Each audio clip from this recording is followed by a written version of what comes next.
Olá, bem-vindo ao estudo de hoje. Esperamos que a paz que existe no trono de Deus possa estar inundando a sua vida, bem como de sua família. A Igreja Adventista do Sétimo Dia acredita ter uma profetisa moderna. Seu nome de solteira, Ellen Gold Armon. Seu nome de casada, Ellen Gold White. Hoje, vamos conhecer melhor a história dessa extraordinária mulher que dedicou 70 anos de sua vida em prol da causa de Deus.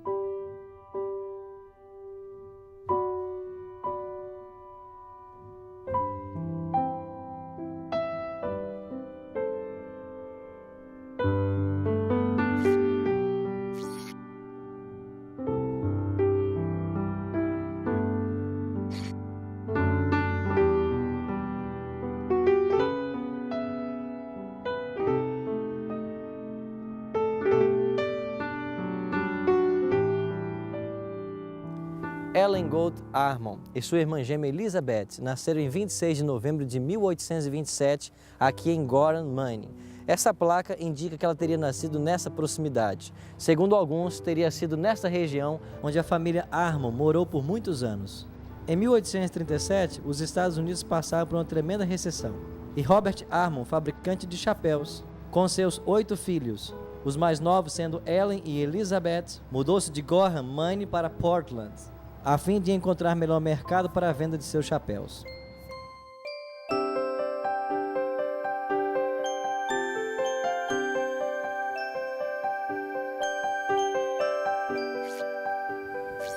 Quando a família Armon se mudou para Portland, eles vieram morar nessa rua, na Rua Clark.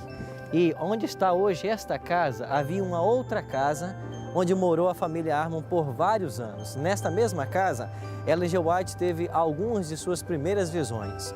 Em uma dessas visões, Ellen G. White segurou uma Bíblia com as mãos levantadas por cerca de 30 minutos.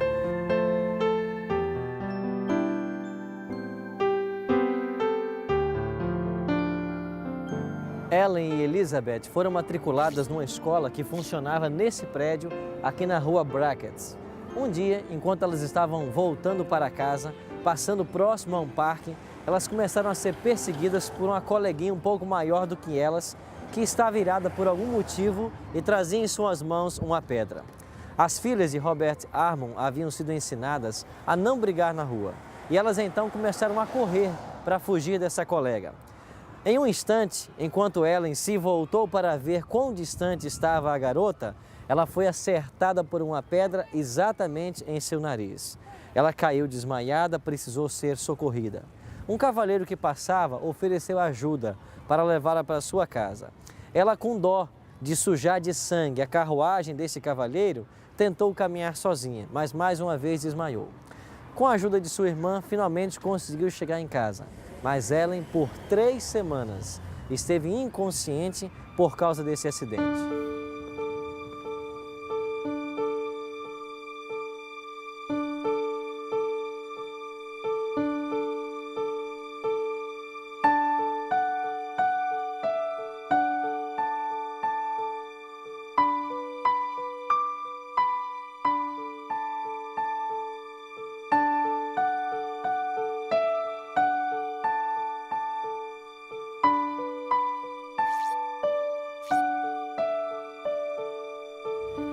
Por causa desse acidente, Ellen começou a ser rechaçada por causa de sua aparência.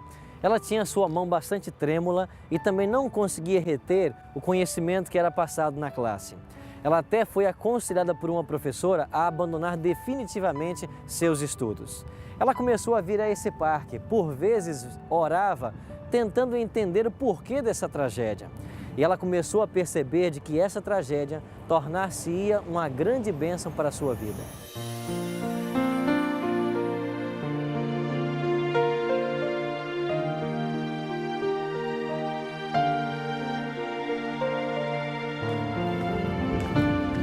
Em março de 1840, Miller veio a Portland e pregou numa igreja que ficava onde hoje está esse prédio. Ele pregou sobre a volta de Cristo e várias profecias. Ellen, com toda a sua família, veio assistir às reuniões. As mensagens fervorosas de Miller trouxeram terror e convicção a toda a cidade, mas a Ellen trouxe esperança e felicidade. Ellen estava então com 12 anos de idade.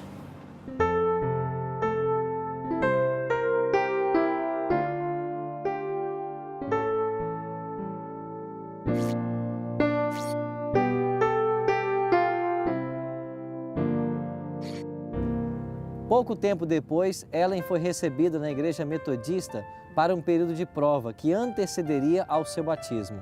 E numa tarde, dia 26 de junho de 1842, ela com outras 11 pessoas foram batizadas aqui na Baía de Casco, em Portland.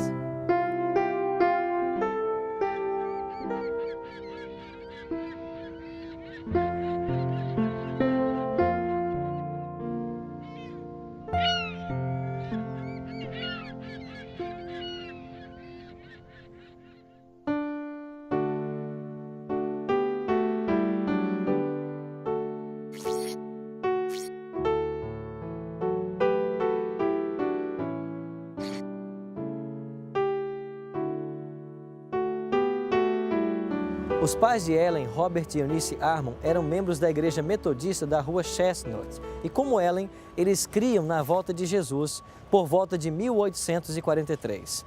Um dia, o pastor foi visitá-los e perguntou sobre esta nova crença da volta de Jesus.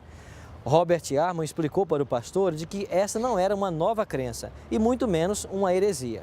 Quando foi tomar a sua Bíblia para começar a explicar o fundamento da sua crença, o pastor disse que não queria saber desse assunto. O pastor aconselhou que a família Armon se desligasse silenciosamente da igreja e que evitasse um juízo público. Robert Armon não concordou com a ideia. Assim, em uma sala anexa aqui à igreja, uma comissão se reuniu e, sob a liderança de um ancião, 7 membros da família Armon foram excluídos. Simplesmente porque eles criam na breve volta de Jesus. Diferente da maioria das igrejas nesse período, que acreditava haver um período de 1000 anos antes da volta de Jesus Cristo.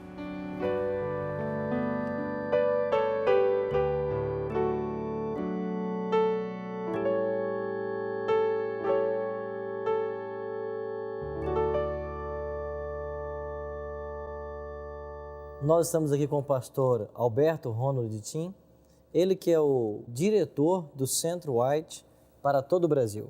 Pastor, quem foi Ellen G. White? Ela foi uma mensageira do Senhor para nós, que significa que ela foi uma profetisa. Eu creio que ela foi uma teóloga, não no sentido técnico do termo, no sentido de fazer exegese bíblica, não nesse sentido, mas nos seus escritos nós encontramos uma concentração de conceitos embrionários que acabam abrindo praticamente um universo de pensamento. Uma das minhas declarações prediletas de Ellen White é onde ela diz que Cristo é o centro e a circunferência de toda a verdade e nele está contido uma cadeia harmônica de verdades. Só essa declaração nós poderíamos refletir sobre ela há muito tempo e nunca esgotar completamente. Cristo ser o centro e a circunferência de toda a verdade e a cadeia de doutrinas está centralizada nele. Agora, um ponto muito importante, eu creio que se uma palavra fosse usada para descrever Ellen White, para mim essa palavra se chama equilíbrio. Ela era uma pessoa equilibrada. Você tem um lado, tem outro e tem aquele equilíbrio entre as várias coisas, né?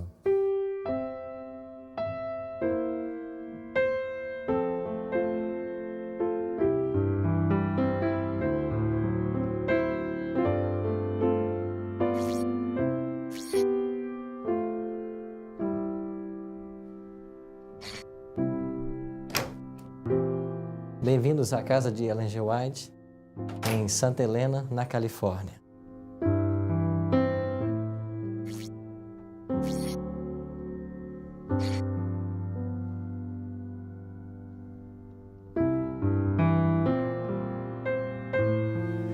Ellen G. White era uma grande leitora. Perto do final de sua vida, ela tinha uma biblioteca com aproximadamente 1000 livros. Aqui está a parte dessa biblioteca que foi usada ao longo de sua vida.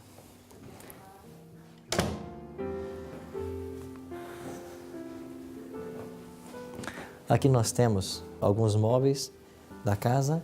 Essa cadeira que nós temos aqui ao centro, ao canto, foi a única mobília que a Sra. White trouxe da Austrália, dos 9 anos que ela morou. E aqui, às madrugadas, quando toda a família já estava dormindo, ela se assentava para escrever os seus livros.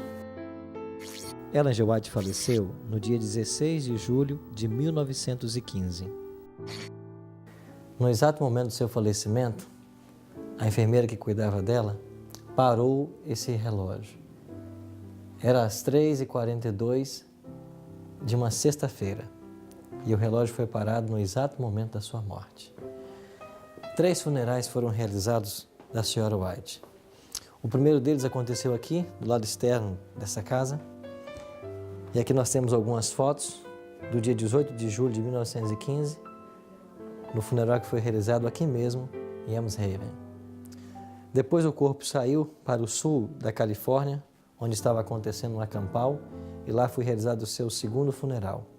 E o terceiro funeral foi celebrado na capela de Battle Creek, no sábado seguinte, dia 24 de novembro de 1915.